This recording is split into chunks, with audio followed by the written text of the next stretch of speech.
Okay, go ahead. Okay. Who moved and who seconded? Accept the motion to open the meeting. I'll move that we open the meeting. Second. It's been moved and seconded. All in favor? Aye. Okay, we'll do a roll call. Joe Perry, Here. Housing. Housing. Okay, Board of Selectmen, Cliff Pierce. Here. Recreation, Kurt Annan. Here. Planning Board, Dave Jakewith. Open Space, Sonia Vincola. Here. Concom, Here. Kurt Turner. Historic District, Frank Todd. Okay. I guess we'll start with, I'd like to open, welcome our guest. He's here in living color. Living color. You need any bills signed? No. It didn't go through the town common or anything? No, we've had it on the website. Okay, the agenda. We'll start with, take a motion to accept the minutes as written. Make that motion? Second. Okey-doke. All in favor? Aye. Mr. Chairman, I have the minutes, the final minutes of the last two meetings, including what you just voted on. Pass them on to Karen for the files. Thank you. Thank you. Do you have any financial information you want to? The spreadsheet is in your packets. Okay. It includes all the proposals that are part of tonight's meeting and how it would break down.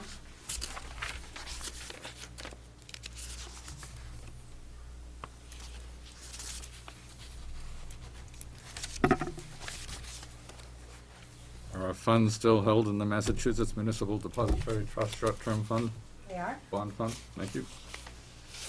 I'm just not used to looking at things like this, so I still struggle with reading it. So basically, I see revenue, I see expenses, so this 520,000 is available. So the 520,000 are the reserves. So every year, when you set up the fund and when the funding comes into the account, it has to be put into specific areas. So you have to put it into housing, historic, Okay. open space, recreation. But as you borrow funds, some of that borrowing goes against them. So we don't have to put reserves in those particular buckets. But as of right now, in historic, there's 29, 2104. In housing, there's 110, 084, Okay, 47. okay. And then all the articles that we voted on previously are the encumbered articles. Okay. And then the encumbrance for admin. So every year, when you put your money aside, you have admin money Yep. that's there. So that's what the reserves are. Okay. Okey-doke.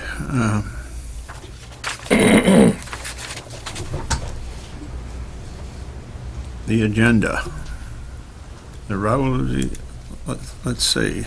You wanted David to be on first? Yes, please. David? Thank you, Joe. Good evening, Dave Peterson, representing the Board of Selectmen. We have a number of articles that we'd like to put on the town meeting warrant using CPA money. I've been in here before you previous years, as you all well know. We're attempting to put an elevator in the center school so we'd be able to use the second floor for meeting space and office space and stuff, as the space over there is extremely cramped. I believe it was last year, could have been before that. I'm getting old, the time kind of goes by rather quickly, but last time we were here, we were talking, we got an article, and you people generously gave us money to do architectural study for the project.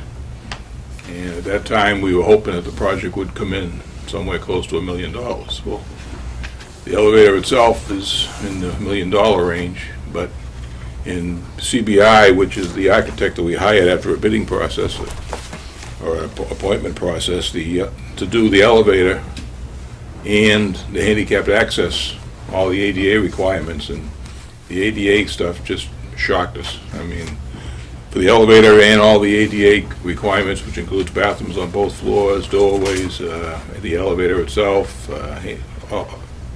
everything was going to be, came into it with a bid of $1,745,000 approximately.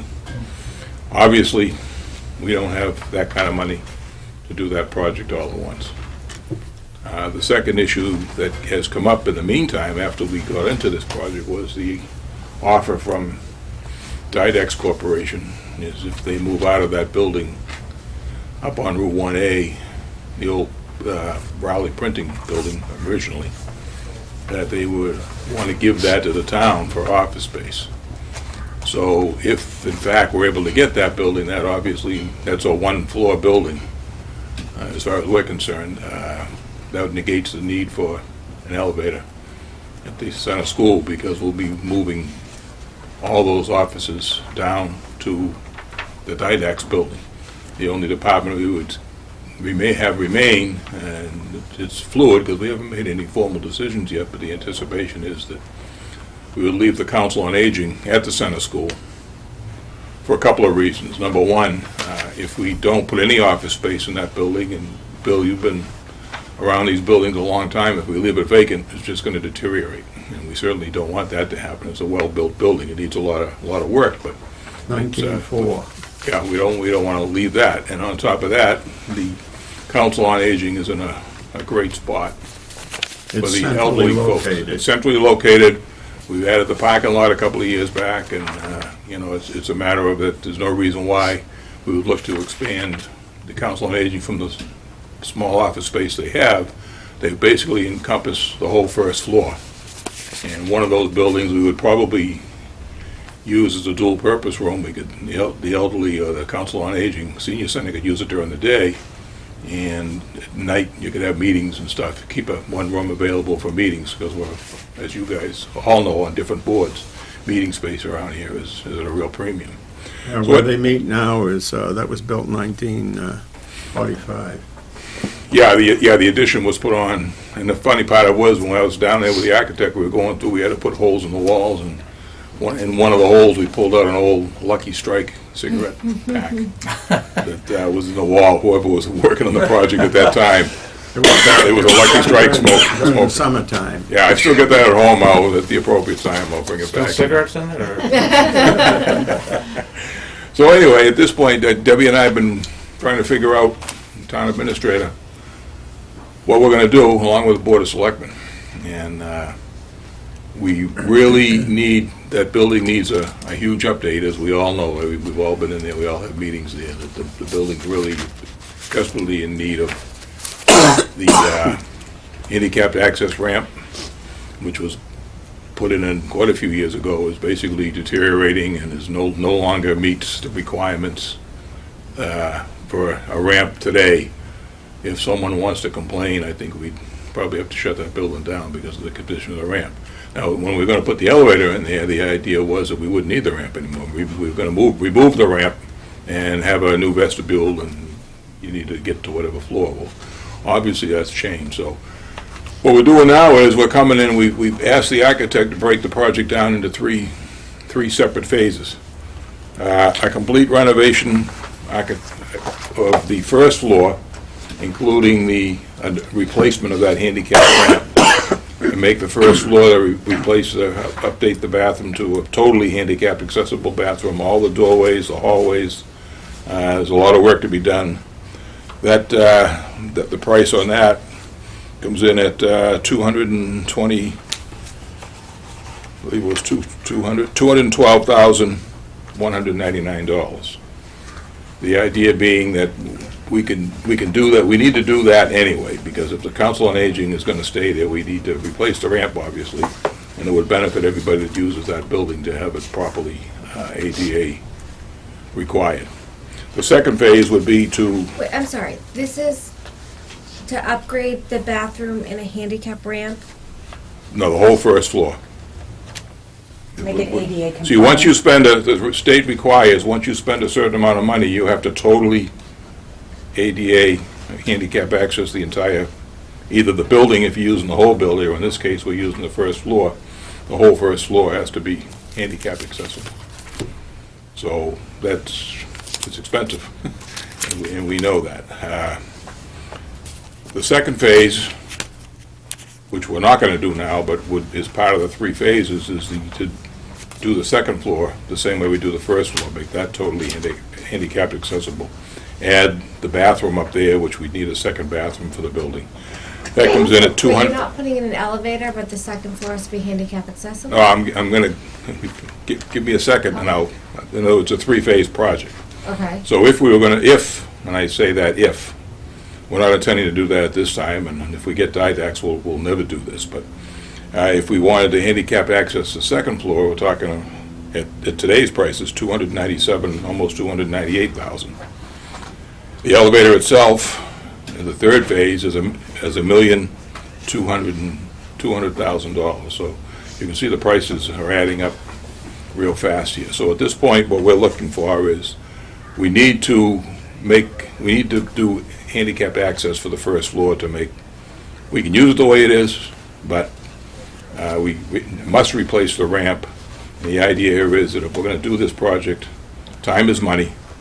If we do it now, if we don't do it now, as we've seen with the police station and the fire station and the school, time is money. The prices are going up 4, 5, 6% a year, depending on what building is going on in the area. So at this point, we're looking for the $212,000 for that, as well as we're looking at a total request of $229,667, because when we break the projects out into individual 3 sections, the architectural fees go up a little bit. And for the phasing updates, and the ramp design, and the electrical, mechanical, and plumbing engineering, increases the cost by $17,468. So at this point, this request is for a total of $229,667, basically, to do the totally handicapped access to the first floor. If we get the money at town meeting, we have the architect on board already because of all the work he's done, and we could start working on the project immediately. So that's the amount of money we're looking for that project. You have to put it out for bid though, right?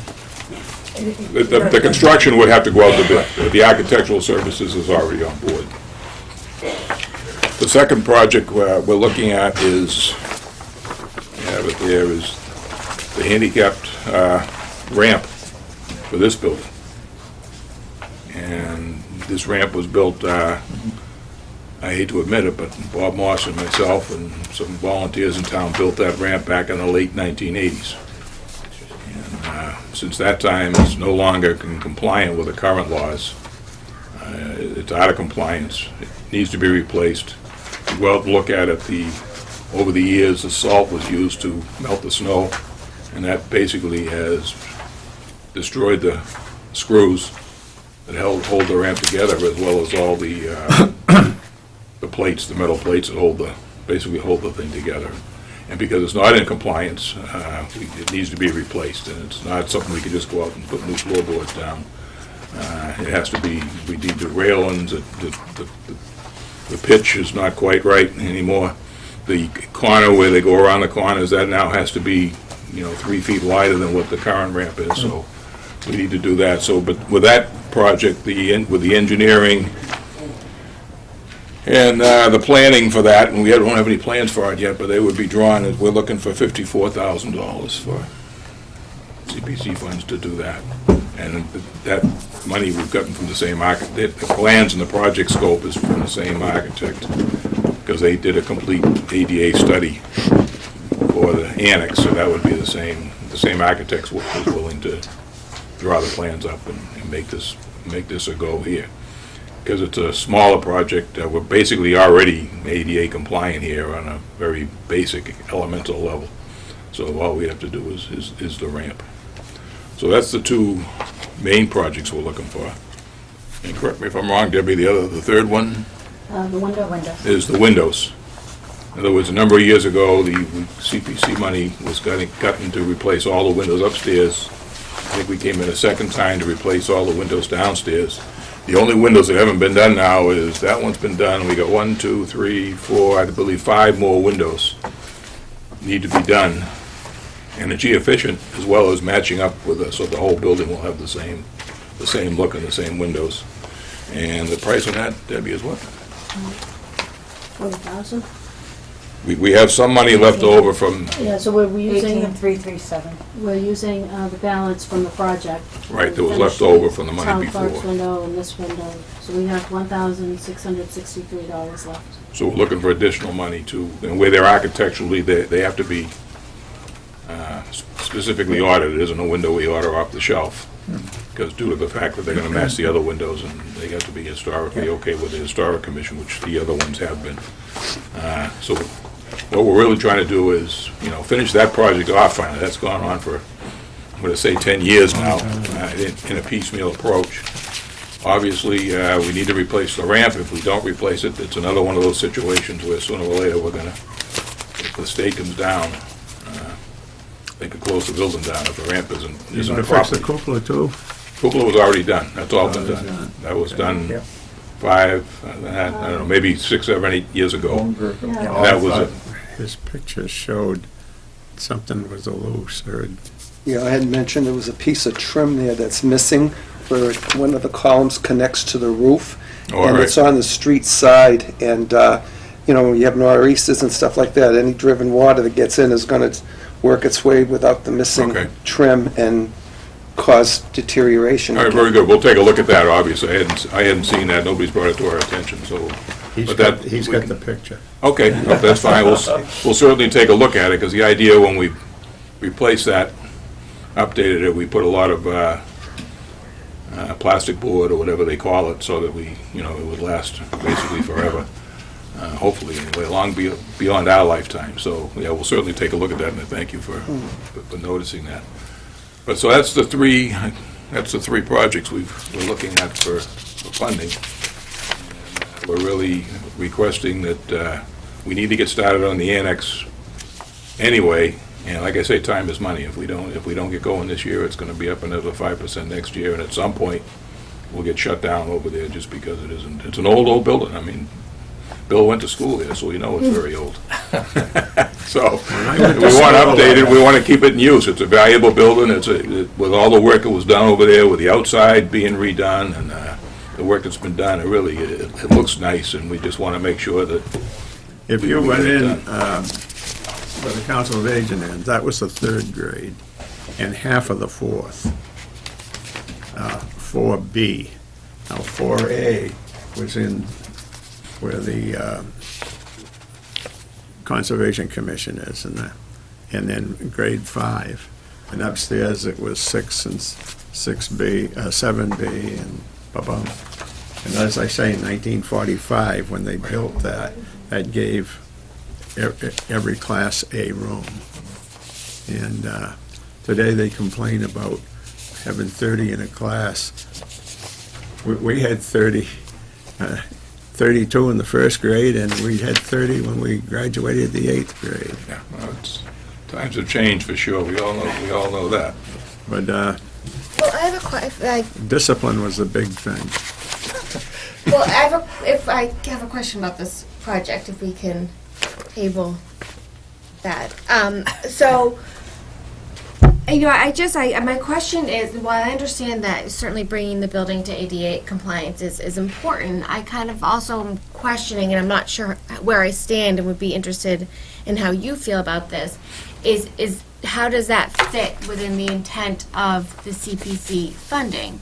I feel like, a project like putting windows in an old building and making sure that it maintains the historic integrity of the building very clearly is preserving a historic building. Bringing a building into ADA compliance, I'm just struggling with how that's really preservation. Well, what happens is that the law recognizes. The law Well, recognizes. the law recognizes ADA compliance, but does the law recognize that CPC funding Right. should be used for ADA compliance? Yeah, the CPC or the CPA law recognizes the fact that towns like ours want to use old historic buildings and reuse them. And obviously, in order to be able to reuse them, we have to be ADA compliant. So they allow CPA money to be used to bring those buildings into compliance. So that's how we built the ramp over there originally. It's how we've done the windows here and the siding over there. We did the siding. That's all done because of, the law. We're within the law. The law allows it. And in fact, I think they kind of encourage you to do it because, without that, we'd have to go find us a new builder. So, or ding the taxpayers for, this is money that's available.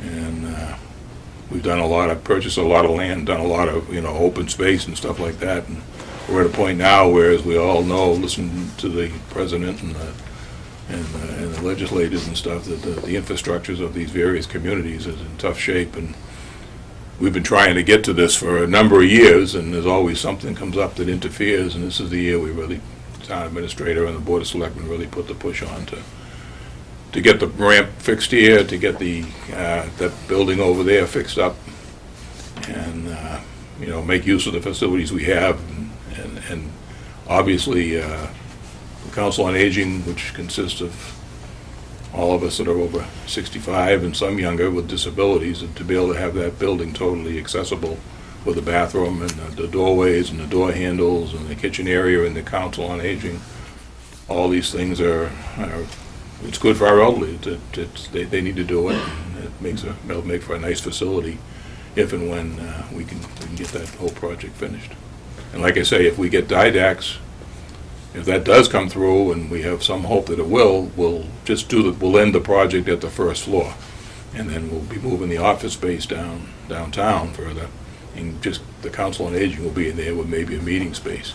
If DIDAX doesn't come through, then at some point, as you all with boards know, that the Board of Health, Conservation, and the Planning Board are stuck in holes over there now. It's totally inadequate facility for that. We'll have to look at doing the whole project at a future time to make the building share space. totally accessible. We're hoping we really would like to avoid that, because DIDAX, if we can get that, all the office space would be on one floor. It's a relatively modern building. It's got office space already. It's all got many cubicles and small offices over there that would blend right in with what we need. And there's probably the light department is talking about going in the basement, a huge basement over there they could use, and that would obviously give us some money to help defray costs over there for utilities, et cetera, et cetera. So the longer range plan is that, but at this point, it's a dream. And, there's a light at the end of the tunnel. We just have to hope that the lights don't burn out in the meantime. So. There's about a factor of 4 difference on these two ramp projects. Is the annex ramp cost that much higher because of the additional door or whatever ADA work that needs to be done, or what? Yeah, I believe the annex ramp is a longer ramp. That wouldn't make it a factor of 4 more. Well, I don't know how I'm not sure how the factors work out. I haven't gotten into, we're going by the figures that the company gave us. Okay. In the case out here, we may be able to use the cement, some portions of this to help us. We really won't know until they design it and get into the nuts and bolts of what's there. We're going by, I'm not an architect or a contractor, so we're going by what the architect we hired gave us for. How do you spell DIDAX? DIDAX, I believe. DIDAX. DIDAX.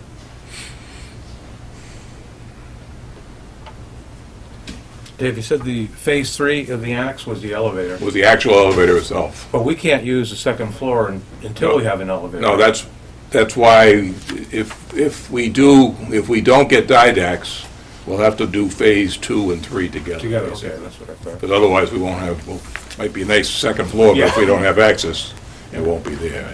Like I say, we really got thrown by the cost of the ADA requirements. I mean, it was just like, when we saw the bid, when we saw the information come in, we almost fell on the floor. We couldn't believe it. I mean, we figured a couple of $100,000 worth of, but it doesn't work that way. Do those ADA requirements include sprinkling? No, there's no sprinkler over there. Is the sprinkling in the Didex building? Probably is. It depends on what the building code was when they built that building. We don't have to put a sprinkler in, it'd be nice, but the sprinkler system would be a huge, huge cost. I remember, I don't know, a year or 2 years ago, I think it was the architect for that elevator project. Right. Addressed the ADA, but thought that we could get by with, I don't know, was it an exemption that we're hoping to get that would make the cost lower? Or? Waivers, they call them at the budget. What we looked into was, we could look, if we, let's say we knew that we had money next year from the ADA, or from the CPA, the state will give you a waiver, which says that we'll let you do the first part of the project, but you have to commit to doing the second and third, whatever it takes. And the problem with that is you know, this is gonna put the CPC money down to a relatively low level, and with all the debt that we have from the land purchases, we're only using state reimbursements, which is slim these days, the new funding. And there's no way we can honestly commit to say, okay, we'll do phase 1 this year and guarantee that we're gonna do phase 2 next year or the year after. So it's there's a way to do it, but in this case, where we're using CPA funds, it's not doable. Could I ask the question? Yes. Would you renovate if you renovate the entire first floor, would you leave out the area where the elevator would potentially go? Otherwise, because if you ever get to that phase, then you'd be tearing up, you know, a part of the building you just renovated. No, because the elevator will go, if we renovate the first floor, and we put the elevator in, the lobby on the east end of the building is where the elevator entrance would be, coming in from the parking lot. Okay. And the elevator itself would go into the conference room, the present conference room. So that, yeah, there'd be some adjustments made, but they're relatively minor in the scheme of what we're doing. This phasing bends over to make sure that we're not repeating or hopefully minimal destruction of anything we do now in phase 2 or 3 would be minimal in nature, but. So. Is it possible that, you know, so this project is to give handicap access to the first floor. Right. Could the elevator then be designed perhaps at lower cost to only go from first floor to second floor and therefore reduce the costs, and so you have, you know, some costs in the ramp and whatever renovations are associated with that? Yeah, we could get a small, we designed the elevator to go to the basement and the 2 floors. We figured that if we're putting something in, let's do it right. If we skipped the bottom floor, we'd save some money. But the biggest amount of money in terms of renovations is the ADA requirement. Okay. So we could probably save $100,000 or maybe $200,000 if we didn't go to the basement of the building. Engineering-wise, you gotta go to the basement. Yeah, no, it's foolish not to. It's penny wise and pound foolish, as they say. If we're going to do this, our goal is to do it right. I mean, that's why we really want to make it right. The other difference would be, though, that you wouldn't need exterior access for the elevator. Well, no, the elevator is going to be on the inside of the building, but you still need to do, if you do it outside or inside, it's a little bit cheaper to do the elevator on the outside, but you ruin the historical architecture, number one. And number two, you still have to make an elevator lobby that is ADA compliant, so that someone in a wheelchair can, and that's part of that east end entrance would have to be changed quite a bit to give you proper access to, for a handicapped person in a wheelchair. With granite foundation, you'd have to break that out. There's a lot to it, a lot more to it than. Yeah, and part of the construction. Put it on the outside. And part of the construction process we ran into was when we went through the building with the architects, when we were looking to hire an architect, the architects looked at where the elevator might go and said, oh, we can probably avoid hitting beams in the building and so on and so forth. And when the final project was designed, it was realized that they would have to cut into one of the main carrying beams in the building, number one.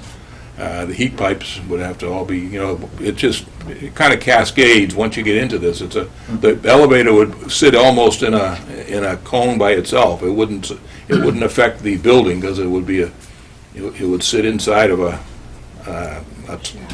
cone, I guess you could say. It'd be a sleeve inside. Yeah, exactly, a sleeve, so it wouldn't affect but you gotta have room for the sleeve, and, and then it would be tied in on each floor, so. And then- It's an expensive project, we realize that, believe me, if we didn't have to do it, we wouldn't be here looking for the money, but we're looking at things now and knowing what we're spending for the police and fire station. This is a project that the town badly needs. We bought lots of land and lots of open space, and it's time to put some money into our buildings, and obviously, all of us work in these buildings at one time or another on different committees, and we know the total inadequate space we have for meetings and meeting rooms and office space and so on and so forth. So it's time to do it, and like I say, time is money. If we don't do it now, we'll be back next year looking for funds again next year, because we have to keep going on this.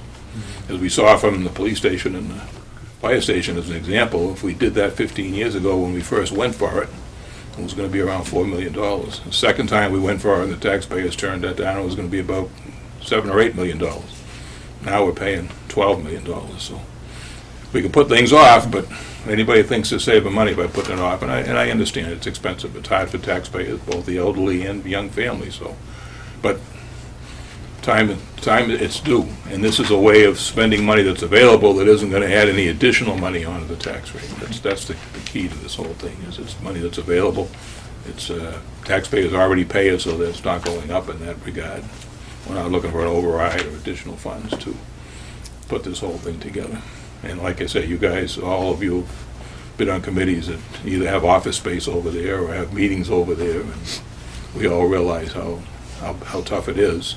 And with the elderly using the Council on Aging, it's important that we really turn that facility, the bathrooms facilities and the kitchen facilities, and give them more space. They badly need more space over there. So hopefully DIDAX will come through and our grand plan will come to fruition. But in the meantime, we need to take this first step no matter what we do. It's a matter of how much money there is. Yeah. And how it's going to be divided. Exactly. And I thank you for having me on first, because I have a hockey game to go to with my grandson. Oh, I appreciate Point out it. I'll say to that. We'll use the and we also need to use the balance. Oh, yeah, there Those is, articles as the town administrator points for the out, we ramp have Construction. a balance. How much is it? $45,529. There's a balance of $45,000 from that original article to look at that building and do the architectural study.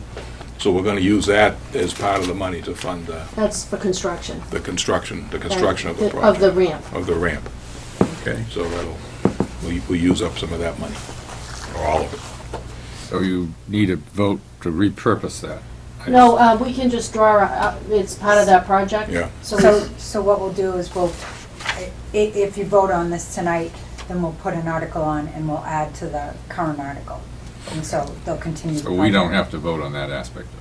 No. No, that Because money they'll was there for the continue to- elevated purpose of installing an elevator or anything along with the associate activities, so.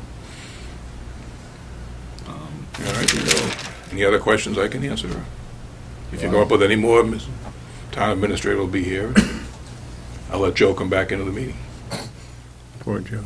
All right, thank you. I guess I have a question as to Yeah. whether it's appropriate to do this in three separate votes, sort of one vote to incorporate all three of these items.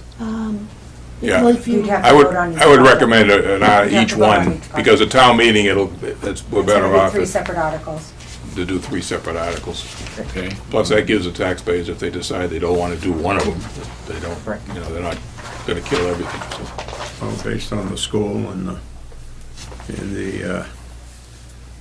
Well, if I could make a recommendation on the amounts, yes. that they be rounded up, because one of these is in here for pennies, and to avoid that, Yeah, no, Uh, definitely. Yeah. could we make the the one that says 18,337, which is, I guess, the window project completion, use that amount. On the other one, the 54,000 for the town hall ramp, use that amount, but on the other one, the annex first floor renovation, which is listed here for 229,667.07, can we make that 229,700? Sure.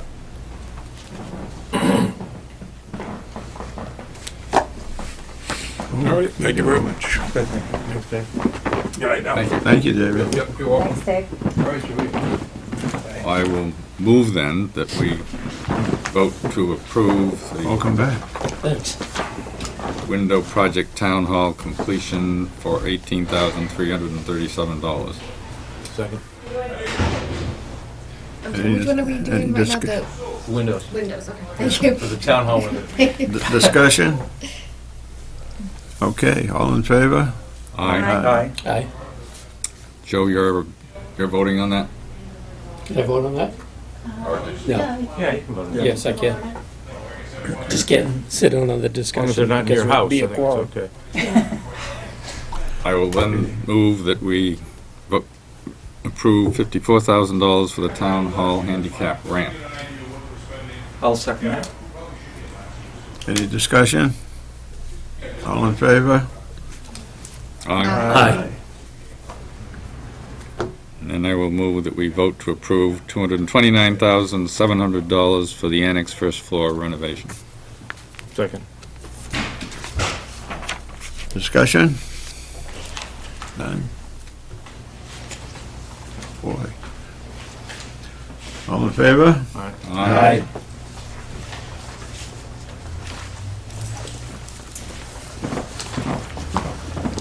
Excuse me, just leave these for the select. I think back to the good old days when we had all that money set aside there for Bradstreet. Now it's all gone. Mr. Chairman, I realize this isn't on your agenda, so this is just new business. I wanted this Community Preservation Committee to know that, just to give them an update on the Mahaffey conservation restriction. Okay. So, the selectmen had an update on that by Vanessa Johnson of Greenbelt. They have a new plan that's dated in February, that the selectmen reviewed and approved, which provides for a small parking lot, approximately 4 spaces, and a public trail, so that the public will be able to access the state forest through this new restricted land, preserved land. So what we have to do is actually have another town meeting article on this, because the November 2016 article referenced a plan that's now obsolete, dated June 30th, 2016. So we have the new plan that's going to be incorporated as part of that conservation restriction. So we have had our town attorneys both review that and look at that. So it will be a vote similar to the last one, but much shorter, because we had a very long article that referenced state land grant and things like that didn't become vote. So we will put that the Community Preservation Committee is one of the sponsors of the article. Is that okay? The same as the selectmen and the Conservation Commission, they've been working on this as well. Yeah. So we will have an article, it's been reviewed by the conservation agent, he's been working on that CR. Is Audubon going to come up with some money too? No, the The Greenbelt has matched. Greenbelt? Yes. They have some money, and according to the report we received at the selectmen's meeting, the Mahaffey family themselves are contributing their own funds towards it. I believe I recall 200,000. That's right. 300. And the town has 100, and the price was 450 altogether. Yeah, we've already come up with 100. Mm-hmm. Right. So the town, so you always had that 100 allocated on the books, we just need to now appropriate it and tie it to the February 5th, 2018 plan. That's what the reference is in the original article, was to a June 30th, 2016 plan. They're going to pay off the people in Hawaii, huh? So there will be, the transaction that Greenbelt is coordinating with the Harrison Tenney Revocable Trust. And then after that closes, there'll be another transfer to the Mahaffey Trust, I believe. Yeah. Okay, so I just want to make sure everybody's aware, we're going to have the article. would like to consider having Community Preservation Committee on that, sponsoring the article. I would move that we do sponsor that, the new Second. plan. Second. Any discussion? All in favor? Aye. Aye. Thank you very much. They used to own 300 acres up there when I was a kid. Once upon a time. Long ago. And they sold it off to pay Piece by taxes. piece. Yeah. Didn't want to say Taxes. No. We have the plan in the office anytime. Okay, Thank you very much. you're welcome. Okay. Since David went through, all right, let's do the housing, Raleigh Housing Authority request. 12-unit kitchen renovation. If I can, Mr. Chairman, I was, as chair of the Raleigh Housing Authority, we voted, and I was asked to present to the Community Preservation Committee a request for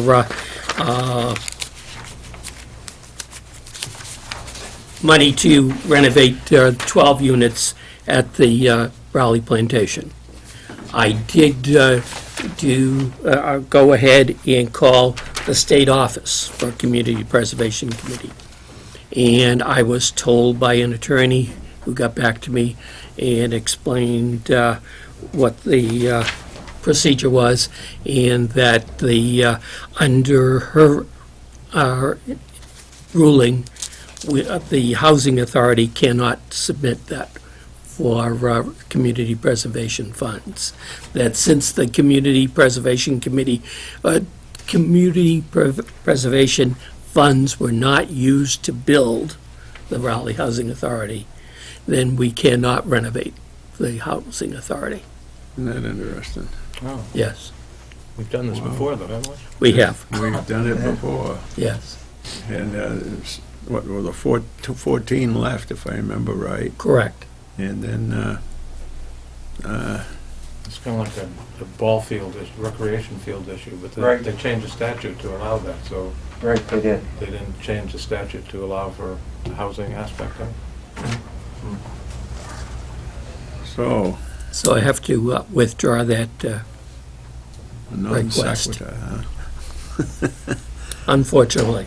Oh. What they did was they put in a request to the state, and they the state came up with a new architect, and instead of coming up with I don't know, I'm just throwing out numbers, but instead of coming up with a $20,000 per kitchen renovation, the state said, oh, why don't you do a $60,000 per kitchen renovation?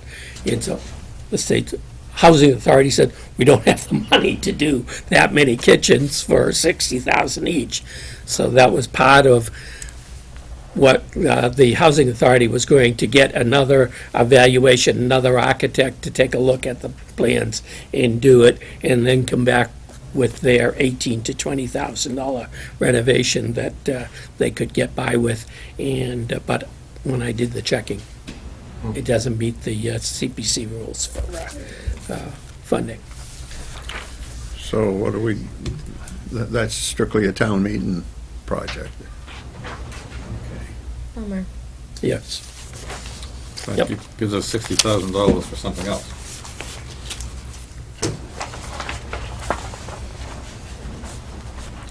Interesting. Okay. Item number 3 is the Mass Supreme Court action church lawsuit. And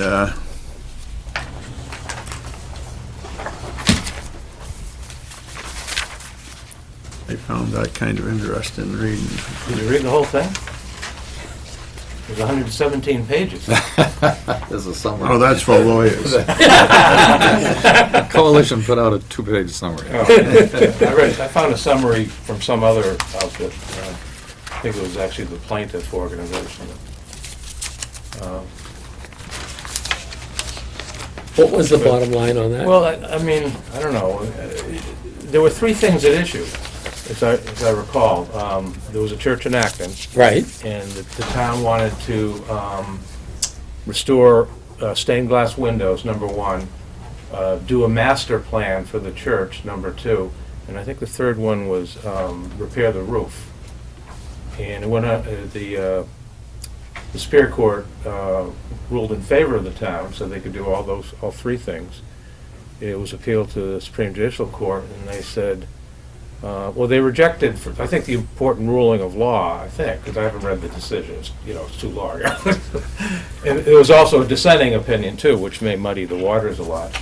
But I think the rule of law is that it's not per se improper for a town to provide money to a church to, restore the church. It's not automatically improper, but each procurement or each thing that the town wants to do has to be reviewed independently under the test that it came up with, which I think is whether the money is being used for a religious purpose. If it is, then it's, I'm sure I'm not getting this totally right because I didn't read the decision, but so the court, the Supreme Judicial Court sent it back to the Superior Court for further findings on that issue,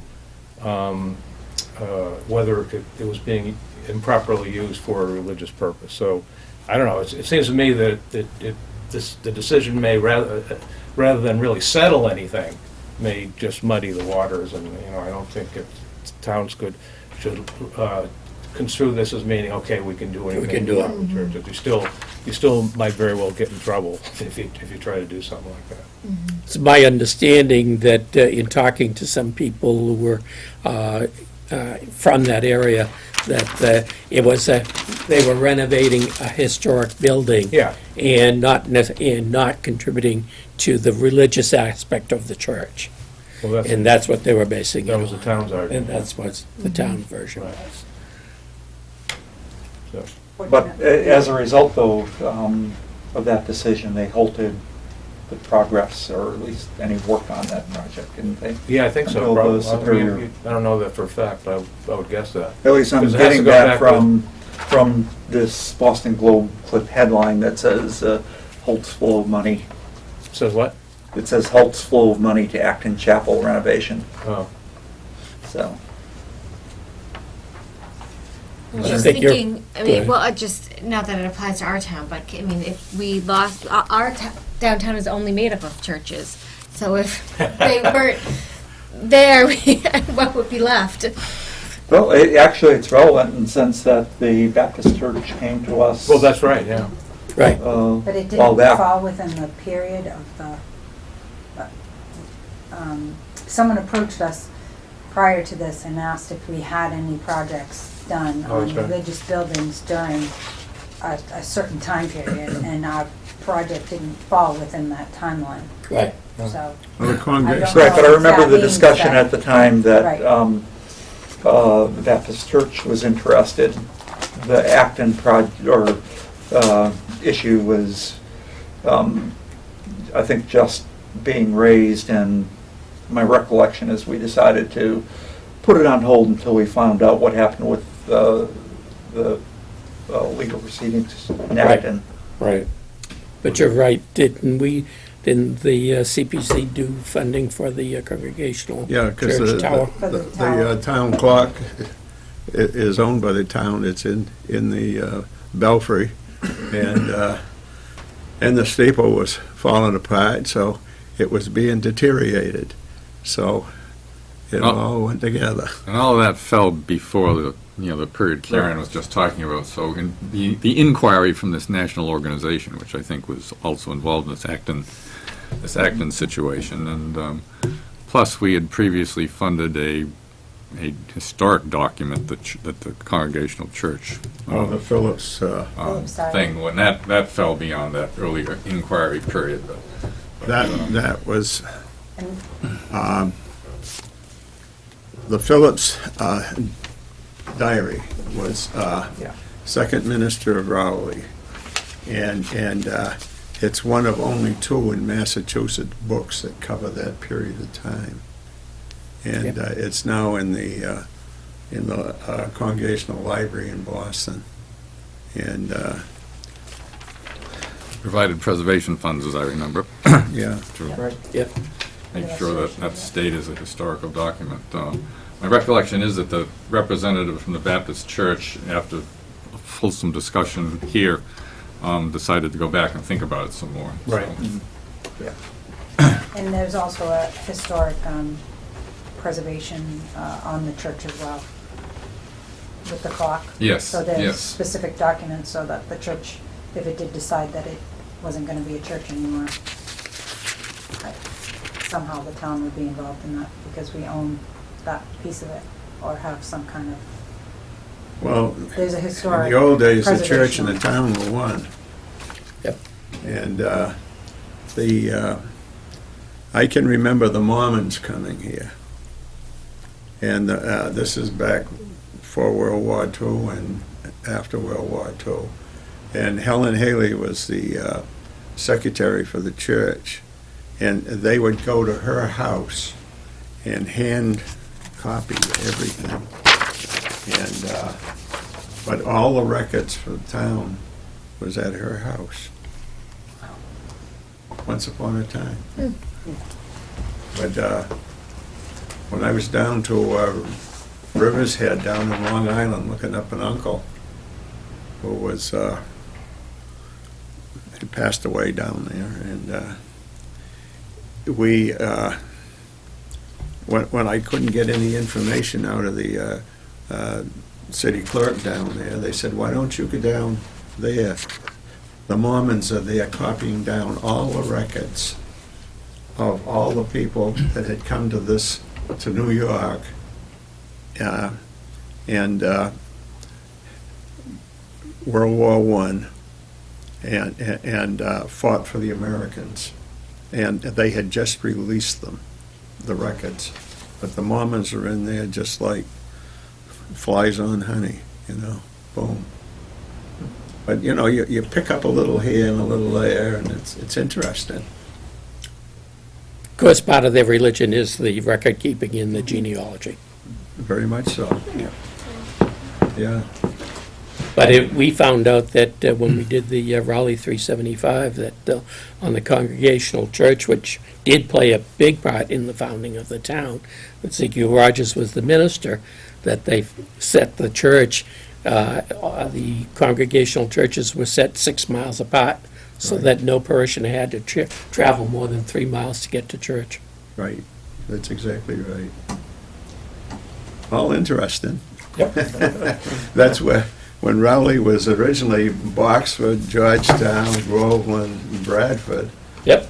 as well as Raleigh, you couldn't have to walk too far. Yep. But there used to be 4 churches here in the center.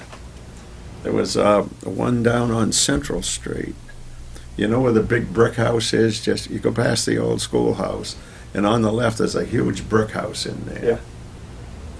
Well, just beyond that, there was a foundation in there, and that church burned down. And Yeah, I didn't know that. yeah, What denomination was that, Bill? I think Presbyterian Where was this? or Unitarian, Central Street. But there's a lot of little things, and having paper routes and all that kind of stuff. When you're young, you learn a lot. Can I ask a question off topic? Just thinking about our, needs of the towns and our funds. For the low income or for affordable housing, does it have to be public housing, or could it be a project that supports home ownership? I think it could be both of those things. Mm-hmm. I mean, I know that, I don't know if any of you gentlemen are on Facebook, but there are some very lively discussions, and one of them is, I know that it sounds like coming up there may be a request for an override to fund the school budget, which I think some residents, have a lot of anxiety over. Could the housing program, has some sort of a grant program to help people who stay in their homes who feel that the cost of home ownership in the town is too high. So, I don't- I mean, I don't know about that. Yeah. I think probably not, but I'm not sure why. But,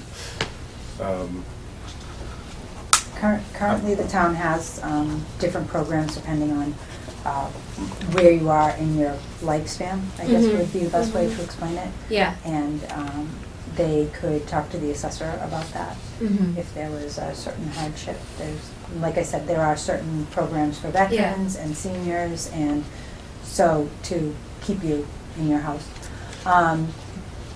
As far as the housing portion of the CPA fund, that would have to be used for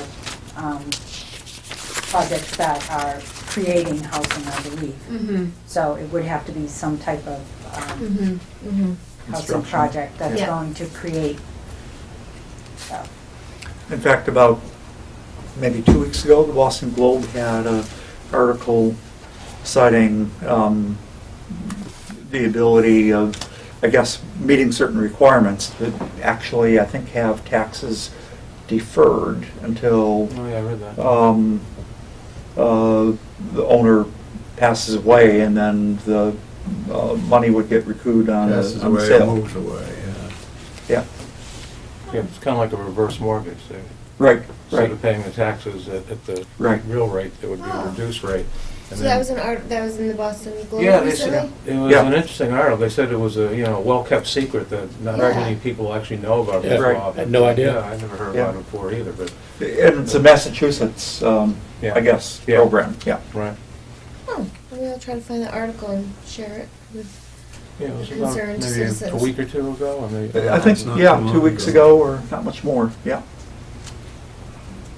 Sonia, there's an awful lot of resource material available on the Community Preservation Coalition website about affordable housing, and I think there are things that can be done that would probably astound us. I mean, it's voluminous, and I think it's well worth looking into. They My- probably list all the different things. My we can impression do. is we could subsidize rents for people under certain circumstances. And if things were structured in certain ways, there's also, it's not, I think it goes way beyond just, building housing that's affordable or low income. But we just haven't had anybody pushing those agendas in town, and Right. and so we're pretty ignorant on all that. So it'd be great to have an expert look at this. In my spare time, I'll read up on all that. And I will I'll send tell you you, the like in my instance on the Housing Authority, that if you do make a call into the committee, they get back to you, and they will let you know. What They you will can do and the can't do, research yeah. and help you out with it. Yeah. They're very helpful. You on the Was this the CPA, or whatever, the coalition? Yes. They're talking about? Yeah. Do you get the coalition emails? Oh, well, you should. Oh. Yeah. Yeah. they have your email. Yeah, I don't get it either. Oh, I get it. don't. Yeah, I think you send. Yeah, I get them as well. yep, But it's just a matter of getting on their email list. Right. Okay. All right, well, I have gone to their website. I guess I'll start by going back there and delving deeper. And we do have a piece of land where, was it up to 4 units could be constructed? Yeah, the. 2 buildings, Red 4 Spring property, units. right? So, Right. I mean, maybe someone should get that back on the agenda, Well, don't they have to build the road too? Well, that's been. Yeah, that's the, that's the rub. The road. If we had Jimmy Carter in town here, he'd be out there with a hammer and nails. He bids houses, not roads, so. That's true. So, you need to schedule your annual meeting. That's like the one thing we haven't done within this time period of all of our meetings. In September, maybe? So you have to do it within this fiscal year? I think we've already done that because we had I two thought so, too. annual meetings back to back in 2017. One No, one yeah. for fiscal year 17 and one for fiscal year 18. I think if you go back and look at the minutes. Two Okay. two That minutes was my ago. recollection as well. I And the remember minutes you just doing gave something with double No. meetings. I didn't quite understand what was So, going on. so we did it last March at this same meeting. We opened the annual, so we did a regular meeting, but then you have to open the annual meeting.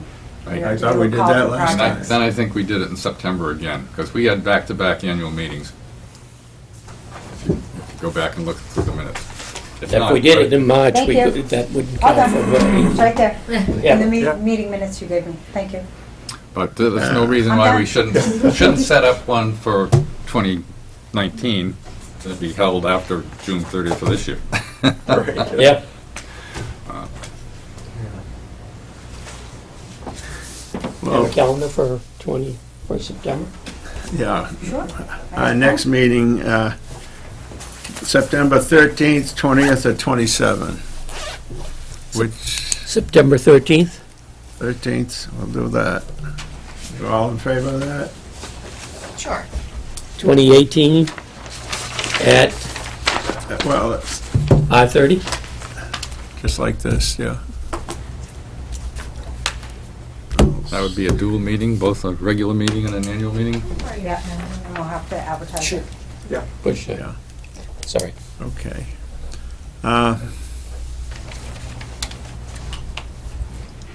We have to vote to approve that date, or? No. Just got to agree on it. Okay. I got one other thing here, which I thought was kind of interesting, because what you sent me, Kurt, was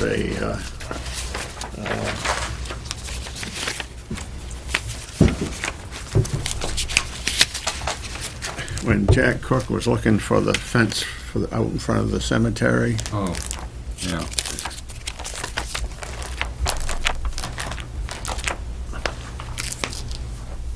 Sign,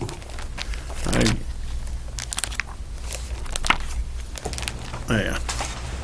And he also mentioned, and it was in what you sent me, that interested in fixing up the sign that's out front.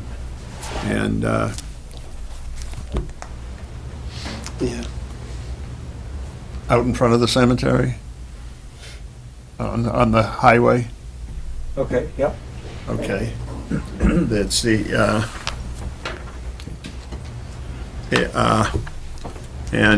so this was a piece that was in the Boston Sunday Globe back in 2011. So if somebody comes in and gets into that, I just thought I'd bring that out so that you could see that this was put together in Robert, I remember seeing the sign as a teenager in Sturbridge in the 1940s, 8 feet tall, blah, blah, blah. But anyway, the state put those up.